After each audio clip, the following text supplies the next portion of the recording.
जब मैं पहले दिन कोर्ट गया तो एक मुवक्किल आया, बोला मेरा केस लड़ोगे? मैंने कहा उसी धंधे के लिए तो आया हूँ।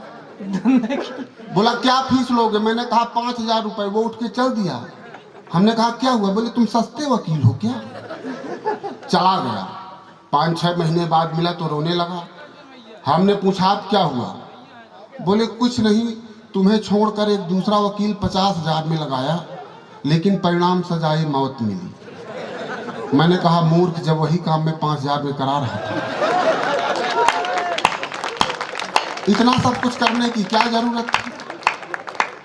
सबका अपना अपना काम है। मैं आपको एक छंद सुनाता हूं।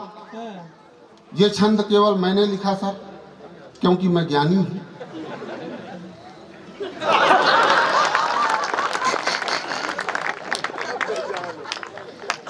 बिच्छू से 3 पग दूर रहिए श्रीमान। आप माला पहनाना चाहते हैं? आइए आइए, आप मुझे माला माल कर दीजिए, बाद में धीरू भैया माला माल करेंगे।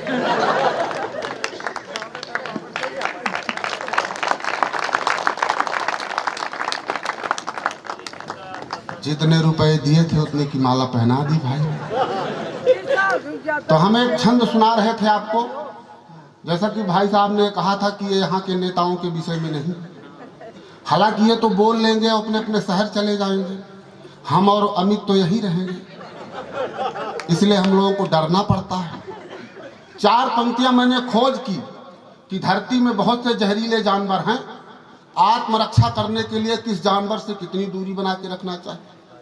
मुझ जैसा पशु ज्ञानी आपने धरती में नहीं देखा। कि बिच्छू से 3 पग दूर रहिए श्रीमान, सर्प जो मिले तो 8 पग भाग जाइए। बिच्छू से 3 पग दूर रहिए श्रीमान, सर्प जो मिले तो 8 पग भाग जाइए। और सिंहों से 12 पग दूरियां बनाए रखे, भालू जो मिले तो पेड़ पर मत जाइए। अब विश्व खोपरा से आप 20 पग दूर रहे, प्रेत जो मिले तो हनुमत गुण गाइए। किंतु धोखे से भी यदि भ्रष्ट नेता मिल जाए, मेरी बात मानिए अदृश्य हो जाइए।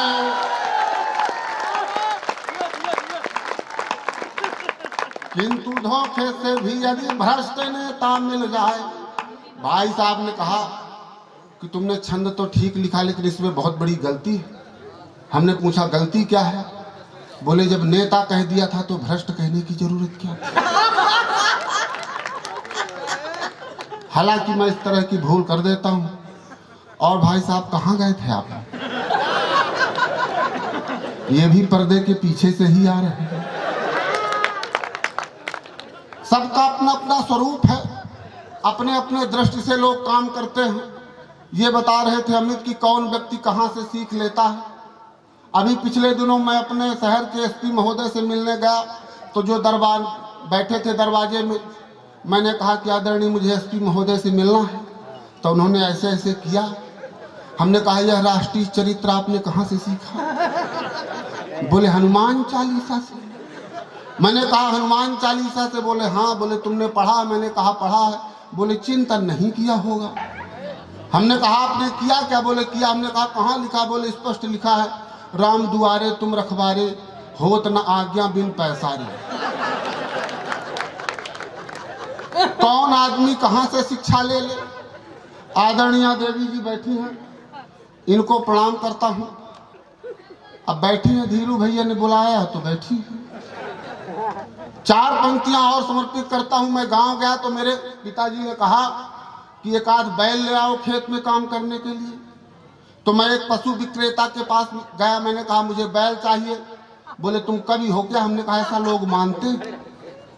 बोले ठीक है कविता में बात करो। मैंने कविता में बात की कि एक पशु विक्रेता से मैंने कहा श्रीमान, नीच हो स्वभाव ऐसा पशु बतलाइए। एक पशु विक्रेता से मैंने कहा श्रीमान, नीच हो स्वभाव ऐसा पशु बतलाइए। पैर और सींग दोनों एक साथ मारता हो, बांका हो लड़ाका चाहे जिससे लड़ाइए। तो बोला विक्रेता कि ऐसा कोई पशु पास नहीं, आप पशुता का यो मजाक ना उड़ाइए। और नीच दुराचारी भ्रष्टाचारी पशु चाहते हैं, श्रीमान संसद भवन चले जाइए। नीच दुराचारी भ्रष्टाचारी पशु चाहते हैं। ये दोनों शांत बैठे हैं, जबकि मैंने इनकी उस कविता में भी वाह वाह किया जो मेरी अभी तक समझ में नहीं आई।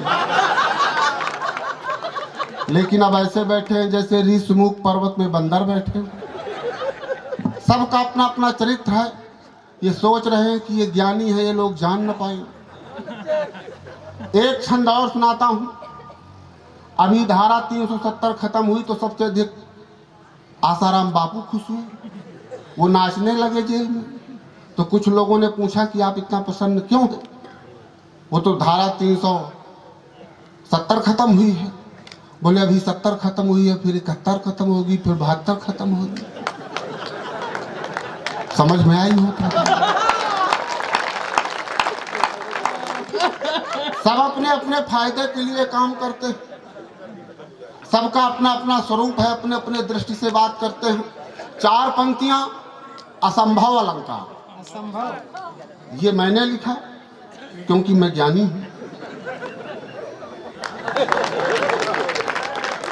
कि चांदनी भी चांद से जुदा हो सकती है मित्र, सूर्य भी जुदा हो सकता है आसमान से।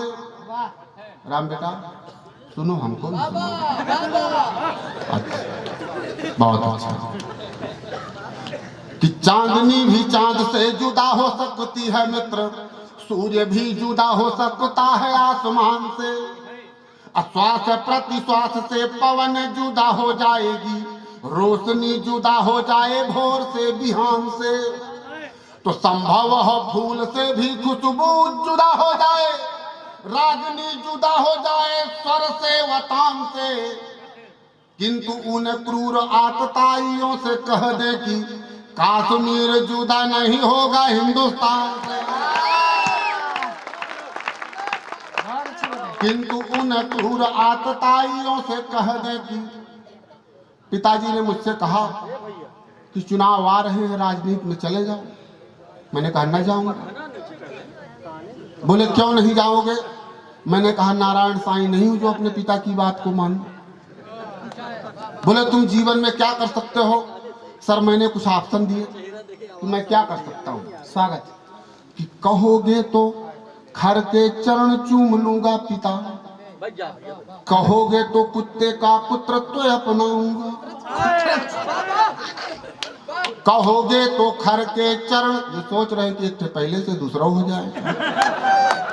कहोगे तो खर के चरण चूम लूंगा पिता, कहोगे तो कुत्ते का पुत्रत्व अपनाऊंगा, और कहोगे तो नीचता की सारी हदें तोड़ दूंगा और महानीच की उपाधि घर लाऊंगा, और कहोगे तो सर्प के बिलों में ही रचूं बसूंगा और सिंह की गुफा में आसन जमाऊंगा। किंतु मेरे पिता आप मुझको तो माफ करें, मैं कभी भी भ्रष्ट राजनीति में न जाऊंगा। किंतु मेरे पिता आप मुझको तो माफ करें, मैं कभी भी भ्रष्ट राजनीति में न जाऊंगा। अयोध्या में जो निर्णय आया वो सबके सामने है। उसके पहले जज के द्वारा ये कहा गया कि राम अयोध्या में पैदा हुए, ये पता सबूत लेके आइए। तो कुछ लोग गए वहां खोदने लगे। और हमने पूछा काहे खोद रहे हैं? बोले हम पता लगा रहे हैं कि राम पैदा हुए कि नहीं। हमने बताने की कोशिश की कि राम कौन सी खुदाई में मिले। कौन सा पिया है जाम, बुद्धि हो गई बेराम, सोचते हो खोदने से राम मिल जाएंगे। वाह वाह वाह वाह। कौन सा पिया है जाम, बुद्धि हो गई बेराम, सोचते हो खोदने से राम मिल जाएंगे। कौशल्या के अंगना में, वैदेही के कंगना में, सबरी के बेर में श्री राम मिल जाएंगे। कौन सा पिया है जाम, बुद्धि हो गई बेराम, सोचते हो खोदने से राम मिल जाएंगे। कौशल्या के अंगना में, वैदेही के कंगना में, सबरी के बेर में श्री राम मिल जाएंगे। और कण कण में है राम, पग पग में है राम, राम हनुमान के सीने में मिल जाएंगे। और ईसा में मिलेंगे राम, बुद्ध में मिलेंगे राम, खुदा की खुदाई में श्री राम मिल जाएंगे। ईसा में मिलेंगे राम, बुद्ध में मिलेंगे राम। और एक भजन सुना देता हूं, देवी को देखिएगा और मेरा भजन सुनिएगा। आदरणीय बिजली विभाग के जो अधिकारी आए हैं, आपको बताऊं, रविन्द्रनाथ टैगोर के बाद देश का मैं दूसरा इतना समर्थ कवि हुआ जिसने ये भजन लिखा। ये अलग बात है कि ये बात केवल मैं मानता हूं। ताली बजाइए। नमन है मेरे हिंदुस्तान, नमन है मेरे हिंदुस्तान, नमन है मेरे हिंदुस्तान, नमन है मेरे हिंदुस्तान। यहाँ कुछ भूखे पड़े उतान, रहे कुछ हलवा पूरी छान। नमन है मेरे हिंदुस्तान, नमन है मेरे हिंदुस्तान। एक भ्रष्टाचारी का निधन हुआ तो उनकी आत्मा ऊपर नहीं पहुंची। यमराज हैरान और परेशान। यमराज ने हम दूतों को भेजा, हमने तलाशा, देखे कहाँ मिली। कि एक भ्रष्टाचारी गया जीव यमलोक पहुंच ना पाया। एक भ्रष्टाचारी गया जीव यमलोक पहुंच ना पाया। और सांसत में यमराज ढूंढने को यमदूत पठाया। अटके थे कुर्सी में प्राण, नमन है मेरे हिंदुस्तान, नमन है मेरे हिंदुस्तान। अभी सरपंची के और तमाम चुनाव आ रहे हैं। हमारे ग्राम पंचायत के सरपंच ने कलेक्टर के यहाँ ज्ञापन दिया कि हमारे ग्राम पंचायत में कोई भी व्यक्ति अनपढ़ नहीं है, और नीचे अंगूठा लगाया कि राम राज्य का गांव में मेरे अजब खिंचा है खाका। राम राज्य का गांव में मेरे अजब खिंचा है खाका। और पिए बिलायती मधुर से अपने झूम रहे हैं काका। और काकी हुई गईले प्रधान, नमन है मेरे हिंदुस्तान। जिसके लिए कविता लिखी, टीवी में एक सीरियल आने वाला था, मैं शायर तो नहीं, मैं भी ऑडिशन देने गया तो ऑडिशन लेने वाले ने कहा कि मैं वो व्यक्ति हूँ जिसने इस लाफ्टर वाले को तैयार किया, उस लाफ्टर वाले को तैयार किया। जब मेरा नंबर आया तो मैंने कहा कि आप इस देश में रहीम रसखान कबीर पैदा किए होते तो देश आप पर गर्व करता। इन जोकरों को पैदा करके आप चाहते हैं देश आप पर गर्व करे। वाह वाह वाह वाह वाह वाह। तब मैंने जो बात उनसे कही कि कविता का धर्म क्या बचा, कि सूरदास अश्लील लिख रहे, लाफ्टर बने कबीरा। सूरदास अश्लील लिख रहे, लाफ्टर बने कबीरा। और नीरस कविता रस खानों की, दाम भक्ति में मीरा।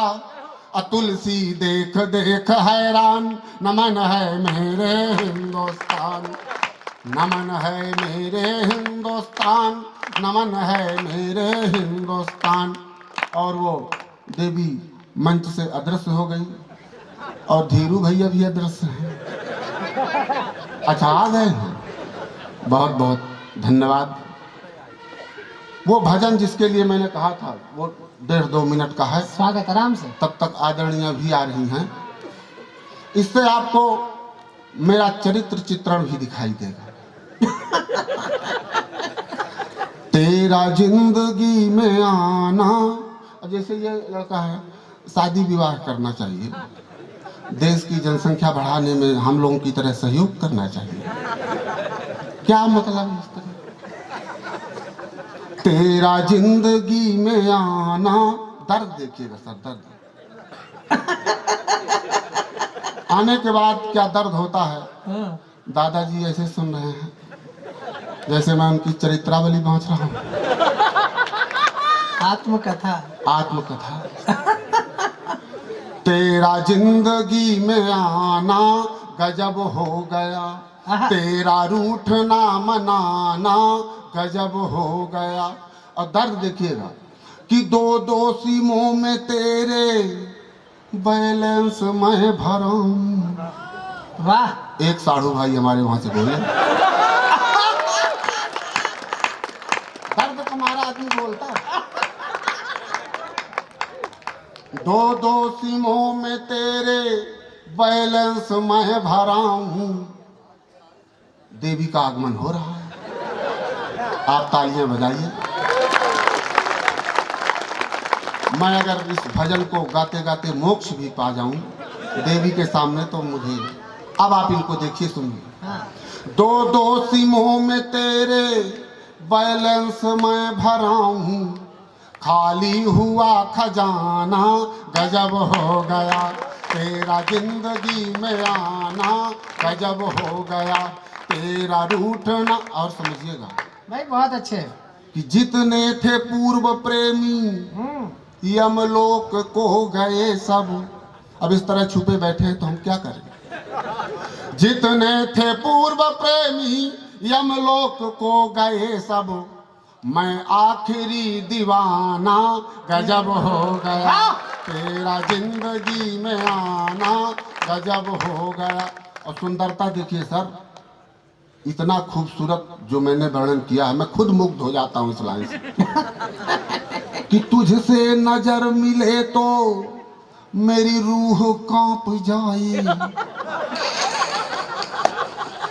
तुझसे नजर मिले तो मेरी रूह कांप जाए, बाघिन हो की जनाना गजब हो गया, तेरा जिंदगी में आना गजब हो गया।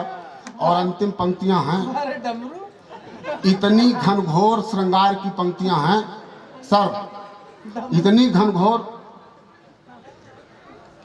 ले जाओ चाय ले आना जब हम बैठ जाए तब, अभी ना पिला देना ठीक है।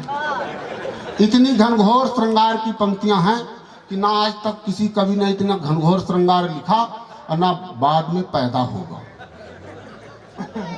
मैं खाना छोड़ करके सब इसको पी रहे हैं, शांत हो गया। मैं खाना छोड़ करके सब इसको पी रहे हैं, तेरा झील पर नहाना गजब हो गया, तेरा जिंदगी में आना। बोलिए राधा रानी।